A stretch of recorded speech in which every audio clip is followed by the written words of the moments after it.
मोटा भाई केम छो मजामा। मोटा भाई आज हम बात करेंगे यूएस इकॉनमी पे।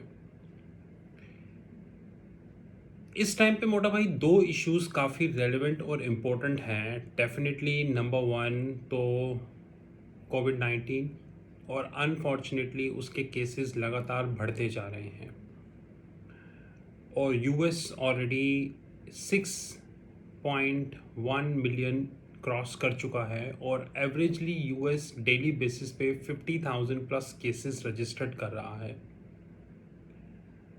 सेकेंडली अराउंड 50-55 डेज के बाद यूएस में इलेक्शंस हैं। क्योंकि यूएस में इलेक्शंस हैं तो उसका इम्पैक्ट ग्लोब पे होगा, क्योंकि US dollar is a global reserve currency, इसमें तो कोई दो राय नहीं। तो मोटा भाई आने वाले 50 से 55 दिन में कॉमेक्स में स्पेशली गोल्ड और सिल्वर में ज़बरदस्त एक्शन होने वाला है और हम तो एक्शन में पार्टिसिपेट करेंगे ही। वो एक्शन के मल्टीपल रीजंस ये हैं कि यूएस इलेक्शन से पहले, वैसे एक्चुअली वहाँ पे मुझे पता नहीं, आपको पता नहीं पता कि यूएस इलेक्शन से पहले वहाँ पे प्रेसिडेंशियल रैंकिंग्स होती हैं, या आप उसको सिंपली वे में कह सकते हैं प्रेसिडेंशियल लाइकिंग्स होती हैं, सर्वेस किए जाते हैं मतलब। और यूएस की मीडिया इंडिया मीडिया जैसे नहीं है, राइट। तो इलेक्शन से पहले ट्रंप के जो रैंकिंग्स थी, जो उनके ओपोनेंट हैं मिस्टर बाइडन, उनसे काफ़ी कम थी, तो एक फेयर चांस था कि मिस्टर बाइडन इसको आगे लेके जा सकते हैं। और जब मिस्टर बाइडन ने कमला हैरिस को वाइस प्रेसिडेंट कैंडिडेट अपॉइंट किया, मतलब प्रपोज वाइस कैंडिडेट कि अगर वो प्रेसिडेंट बनते हैं तो कमला हैरिस वाइस प्रेसिडेंट होंगी, तो एक चांस ये था कि लेडी फैक्टर के कारण डोनाल्ड ट्रंप की रैंकिंग और नीचे हो जाएगी। लेकिन कहानी में यू टर्न आ गया, और वो यू टर्न ये है कि आज डोनाल्ड ट्रंप की रैंकिंग्स विदाउट ये सब किए हुए बाइडन के ऑलमोस्ट आसपास हैं। और सिचुएशन में मेजर ट्विस्ट यह आ गया है कि डोनाल्ड ट्रंप ने पब्लिक डोमेन में ये कह दिया है कि ऑन और बिफोर 1 नवंबर वैक्सीन आ जानी चाहिए। अब मेरे को लगता है कि शायद कोरोना वायरस ने डोनाल्ड ट्रंप को फ़ोन किया है कि आप वैक्सीन कब लेके आ रहे हैं, क्योंकि The US Center for Disease Control and Prevention (CDC) has asked the state public health officials to prepare to distribute a potential coronavirus vaccine to the high-risk group by 1st November. Documents published by the agencies showed on Wednesday. The timing of the vaccine has taken on political importance as President Donald Trump seeks re-election in November after committing billions of federal dollars to develop vaccine to prevent COVID-19, which killed around 180K people and more than 6 million people cases in US. तो हिंदी में इसका मतलब ये है कि जो US की एक संस्था है, US centre for disease control and prevention (CDC), उन्होंने यूएस में एक सर्कुलर इशू किया है कि अपने वर्कर्स को कि हमें 1 नवंबर तक ये वैक्सीन यूएस के अंदर सर्कुलेट करनी है। ये कैसे पॉसिबल होगा, ये शायद सीडीसी या ट्रंप दोनों के अलावा समझना मुश्किल है। लेकिन कहानी में मेजर ट्विस्ट ये हो गया है कि यूएस इकॉनमी का जो फेडरल डेफिसिट था वो 3.3 ट्रिलियन क्रॉस कर गया है। यानी कि the federal budget deficit is projected to hit a record 3.3 trillion as huge government expenditures to fight the coronavirus and to prop economy have added more than 2 trillion to the budget ledger. World war second के बाद ये पहली बार है कि US economy का budget deficit 3.3 trillion के पार हो गया है। इसकी नेगेटिव कॉन्सिक्वेंसेस होंगी और ज़रूर होंगी। इसका इम्पैक्ट गोल्ड पर भी दिखेगा और सिल्वर पर भी दिखेगा, ऑल्दो अभी तक ये एक ऑफिशियल स्टेटमेंट नहीं है, लेकिन जल्दी ही आएगी। अगले 60 डेज में गोल्ड, सिल्वर, प्लैटिनियम में सबसे ज़्यादा मूवमेंट होगी। क्योंकि यूएस इलेक्शन के कारण एक स्टेटमेंट, चाहे वो ट्रंप की साइड से हो या बाइडन की साइड से हो, उसके कारण गोल्ड और सिल्वर में मूवमेंट होगी। जेपी मॉर्गन जो यूएस के एक बड़े बैंक हैं, उन्होंने ऑलरेडी इन्वेस्टर्स को वार्न कर दिया है पब्लिक डोमेन में कि वो ट्रंप की विन के लिए भी तैयार रहें। इट मीन्स उनका कहना यह है कि अगर ट्रंप जीत गए तो गोल्ड ऊपर जा सकता है। मेरा मानना है ये सही है, क्योंकि अगर हम 2016 इलेक्शन देखें तो 2016 में लास्ट मोमेंट तक हिलेरी क्लिंटन एक लीड रोल में थी और एक प्रोजेक्टेड ओपिनियन था कि हिलेरी क्लिंटन ही जीतेंगी, लेकिन ट्रेजरी कंसल्टिंग उस वक्त ट्रंप की फेवर में थी और ट्रंप जीता। ब्रेक्जिट में भी यही हुआ कि जब ब्रेक्जिट में एक फेवर था ब्रेक्जिट नहीं होगा, हम इस फेवर में थे कि ब्रेक्जिट होगा, और अब हम इस फेवर में हैं। दुनिया की इन्वेस्टर कम्युनिटीज दो पार्ट में डिवाइड हो चुकी हैं, प्रो ट्रंप और प्रो बाइडन। मैं तो पर्सनली प्रो ट्रंप हूँ। मुझे लगता है ट्रंप एक अच्छा प्रेसिडेंट है, क्योंकि चाइना पे कंट्रोल करने के लिए उसने जो स्टेप्स लिए हैं वो अमेरिका में कोई प्रेसिडेंट शायद नहीं ले पाया, ना ही ले पाएगा। लेकिन ट्रंप की अपनी कुछ कमियां हैं, like irrational attitude, tweeting in the night, keeping markets on the edge, ये उसकी भी कुछ इश्यूज हैं। ट्रेजरी कंसल्टिंग इस यूएस इलेक्शंस में ट्रंप विन को प्रोजेक्ट कर रही है, और हमारे हिसाब से अगर ट्रंप विन नहीं भी हुआ तो ये क्रिकेट मैच की लैंग्वेज में बोलूँ तो बहुत कांटे की टक्कर होगी। ये वन साइडेड गेम नहीं होगी जो अभी लग रहा है, क्योंकि डोनाल्ड ट्रंप के पास अभी भी कई पत्ते हैं जो वो कार्ड टेबल पे रख सकता है, और वो रखेगा। That is time. जैसे कि 1 नवंबर को यूएस वैक्सीन लेके आ रहा है और यूएस वैक्सीन लाएगा, चाहे वो परमानेंट वैक्सीन नहीं होगी, एक it's a kind of make shift arrangement होगा, लेकिन वो होगा। इसके कारण गोल्ड सिल्वर में डेफिनेटली ज़बरदस्त एक्शन होगा। अगर वैक्सीन आती है, चाहे वो उसका मेक शिफ्ट वर्जन ही हो, वो गोल्ड को 1985 या 83, आई वुड से नॉट 1985, 1850 या 1830 तक लाने के लिए सफिशेंट है। अगर नवंबर में वैक्सीन आ गई तो गोल्ड 1830 तक आने की चांस 110% है। हमारा हेज फंड इसको डीपली इवेल्युएट कर रहा है, वॉच कर रहा है और हर एक्शन को देख रहा है। हमारी जो गोल्ड की स्ट्रैटेजी जुलाई तक थी, अब वो कम्प्लीटली रिवाइज्ड हो चुकी है, और अगस्त में हमने उस स्ट्रैटेजी को चेंज करके एक डिफरेंट स्ट्रैटेजी अपनाई है। और जैसे जैसे हम यूएस इलेक्शंस की तरफ मूव करेंगे, वैसे वैसे हम अपनी स्ट्रैटेजी बदलते जाएंगे लगातार, क्योंकि एक सक्सेसफुल हेज फंड वही होता है जो मार्केट के हिसाब से स्ट्रैटेजी करता है। फंडामेंटल्स तो बहुत चीज़ें होती हैं, लेकिन दुनिया में हर चीज़ फंडामेंटल नहीं चलती। तो मोटा भाई, अगले 60 डेज में ये फॉलोइंग फैक्टर्स मैटर करेंगे। नंबर 1, इन्वेस्टर कम्युनिटी किसकी तरफ जाती है। और जब मैं इन्वेस्टर कम्युनिटी की बात कर रहा हूँ, मैं बात कर रहा हूँ HNIs, हाई नेटवर्थ इंडिविजुअल्स, या बड़े बड़े hedge funds, ETFs and all. क्या ये प्रो ट्रंप होंगे या ये प्रो बाइडन होंगे।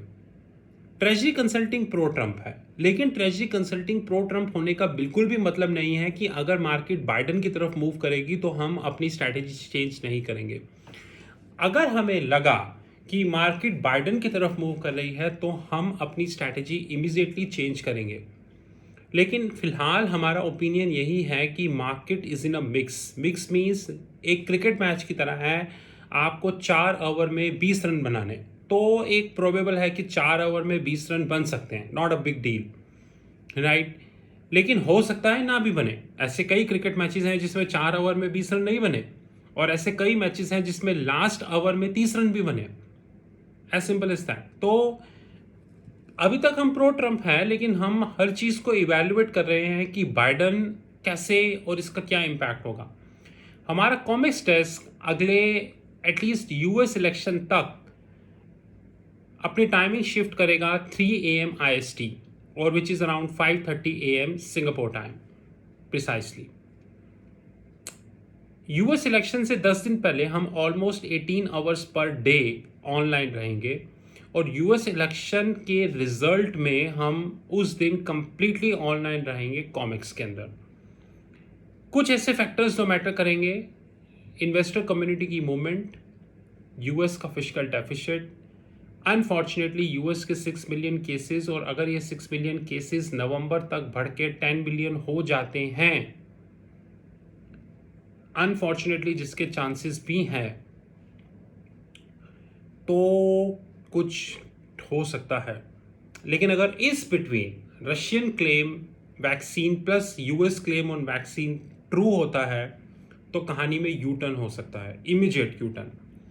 मोर इम्पोर्टेंटली बिटकॉइन की मूवमेंट काफ़ी मैटर करेगी, जो अभी भी मैटर कर रही है। जब हम 5 सितंबर को वीडियो बना रहे हैं, बिटकॉइन 10,000 ब्रेक करने की पूरी कोशिश कर रहा है, और मंडे को जब यूएस मार्केट ओपन होगी, इनफैक्ट जब एशियन मार्केट ओपन होगी, तो गोल्ड में आपको काफ़ी एक्शन दिखेगा।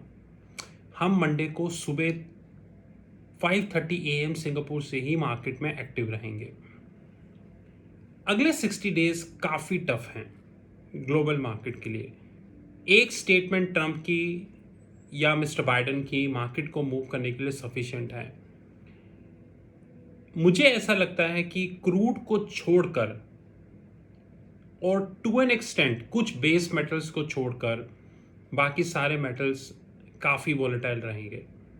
क्रूड भी वोलेटाइल हो सकता है अगर यहाँ से क्रूड 40 के नीचे आ गया तो, जिसके चांस हैं। अगर क्रूड 40 के नीचे आ गया तो ऑलरेडी कई टॉप क्रूड या ड्रिलिंग कंपनीज बैंकरप्सी फाइल कर चुकी हैं, और अगर क्रूड 40 के नीचे आया तो ये सीन और सीवियर हो सकता है। आई थिंक कुछ ज़्यादा ही सीवियर हो सकता है। और मोस्ट इम्पोर्टेंटली एक जो कंसर्न है कि अगर क्रूड 40 के नीचे आया तो यूएस के अंदर काफ़ी सीवियर बैंकरप्सीज रिपोर्ट हो सकती हैं, और ये हल्के में लेने वाली बात नहीं है। दैट इज अगले 60 days commodity traders, equity traders,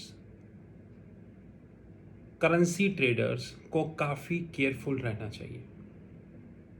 उन्हें एक छोटी छोटी मूवमेंट को ट्रैक करना चाहिए, क्योंकि लास्ट यूएस इलेक्शन 2016 में थे जब मार्केट कोरोना वायरस में नहीं थी।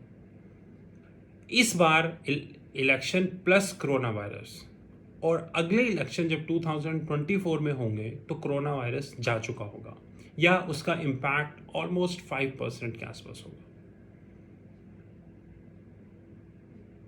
तो इस बार गेम काफ़ी टफ है। लेकिन अगर मैं स्टीव जॉब्स के बाद जो मेरी फेवरेट पर्सनालिटी है, mister Jeff Bezos, the honourable founder, मैंने उनके नाम के आगे अब ऑनरेबल लगाना शुरू कर दिया क्योंकि he deserves to be honourable, the honourable founder of Amazon,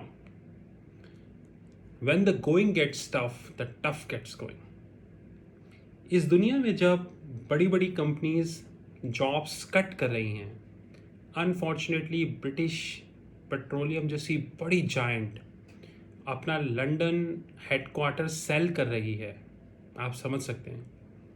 तो अमेज़ॉन लंदन में 7,000 जॉब्स ऐड कर रही है।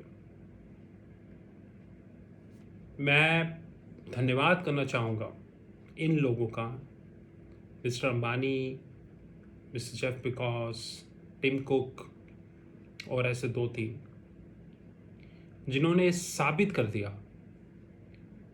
कि when the going gets tough the tough gets going. और अगले 60 दिन ट्रेजरी कंसल्टिंग एक छोटी से छोटी चीज़ों पर भी मूवमेंट रखेगी। लेकिन मोटा भाई जाने से पहले एक बात, अगर आपको ये लगता है कि यूएस इलेक्शन का इम्पैक्ट इंडियन मार्केट में होगा तो वो नहीं होगा। या होगा भी तो नाम मात्र का होगा, क्योंकि इंडियन मार्केट को कोई फर्क नहीं पड़ता। उनको इस बात से भी फर्क नहीं पड़ता कि कोई लॉस मेकिंग कंपनी का शेयर 4,000 से 6,000 पहुंच जाए, उनको उससे भी फर्क नहीं पड़ता। यूएस इलेक्शन से भी उनको फर्क नहीं पड़ता। और मोटा भाई, इंडियन इक्विटी मार्केट में अब एक मेजर ट्विस्ट आ गया है, जिस पे हम एक वीडियो बनाने वाले हैं, लेकिन मैं आपको हिंट दे देता हूँ। समझ गए? आप जल्दी समझ जाते हो। That is your beauty. और मोटा भाई, ये कहानी में थोड़ा ट्विस्ट लेके आ सकता है। हम यूएस मार्केट को काफ़ी ट्रैक कर रहे हैं लगातार। This is Rahul Magan from ट्रेशी consulting. You know our WhatsApp 9818485155। I hope Hindi media will also focus on US elections. लेकिन मेरे प्यारे दोस्तों और स्पेशली मेरी यंग गन्स, एक बात याद रखना, अगले 60 दिन तक स्टॉक मार्केट में आने से पहले या कमोडिटीज़ में ट्रेडिंग करने से पहले या करेंसीज में ट्रेडिंग करने से पहले अच्छे से सोच के आना, क्योंकि इस टाइम पे एक्सपीरियंस से एक्सपीरियंस ट्रेडर भी रिस्क पर है। दैट इज, तो यंग गन्स जो इस टाइम पे मार्केट में आना चाहती हैं, उनके लिए ये बहुत अच्छी ऑफर है। लेकिन अगर आप आंखें बंद करके क्रिकेट खेलेंगे तो सीधे विकेट डाउन। समझ गए मोटा भाई? Have a good time. Thank you very much. This is Rahul Mugan from Treasury Consulting. You know our WhatsApp 9818485155. This is Treasury Consulting. Thank you.